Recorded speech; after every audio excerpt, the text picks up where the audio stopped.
রূপ গোস্বামী, সনাতন গোস্বামী, গোপাল ভট্ট, জীব গোস্বামী এনাদেরকে পাঠিয়েছিলেন বৃন্দাবনে। কিন্তু এই গোপাল ভট্ট আমাদের দাক্ষিণাত্যে ভেঙ্কট ভট্টের পুত্র সন্তান ছিলেন। যখন চৈতন্য মহাপ্রভু দাক্ষিণাত্যে রঙ্গনাথা টেম্পেলে যেই সময় ভেঙ্কট ভট্ট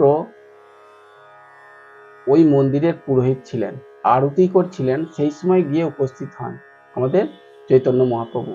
কিন্তু আরতি করছেন যখন নারায়ণকে শেষ নাগের উপর, মানে নারায়ণ শয়ন করছে আর লক্ষ্মী মাতার চরণ প্রক্ষালন করছে, অর্থাৎ দাবাচ্ছেন।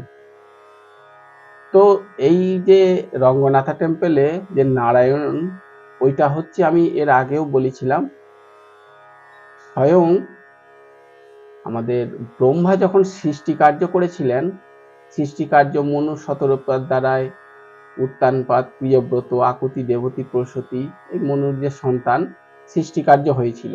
বাকি ব্রহ্মা তখন চিন্তা করলেন আমি সৃষ্টি কার্য সবকিছু করেছি, কিন্তু আমি কি নিয়ে থাকবো, আধার। তখন নারায়ণের কাছ থেকে, ওই নারায়ণ থেকে চেয়েছিলেন যে আপনার যে স্বরূপ আমাকে দান করুন।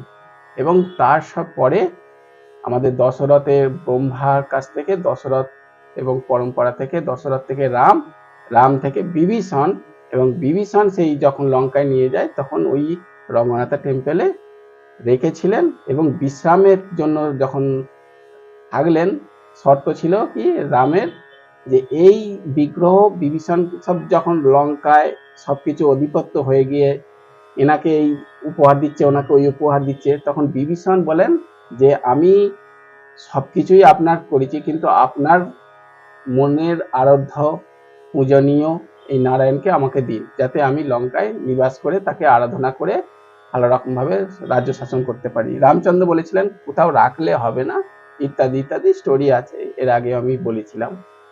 কিন্তু উনি সেই যখন ওই রঙ্গনাথা টেম্পেলে ওখানে রেখেছিলেন এবং বিশ্রামের জন্য, লঘু সংখ্যার জন্য রেখেছিলেন, এগুলো দৈব ক্রিয়ার ফলে।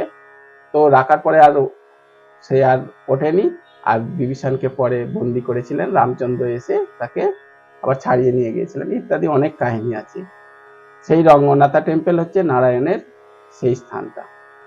তো যখন ভেঙ্কট ভট্ট আরতি করে, সেখানে দেখে নারায়ণের জায়গায় চৈতন্য মহাপ্রভুর স্বরূপ, আর যে পাশে দাঁড়িয়ে আছে সেই চৈতন্য মহাপ্রভু সাক্ষাৎ রূপে বিরাজিত হয়েছে। এবং যে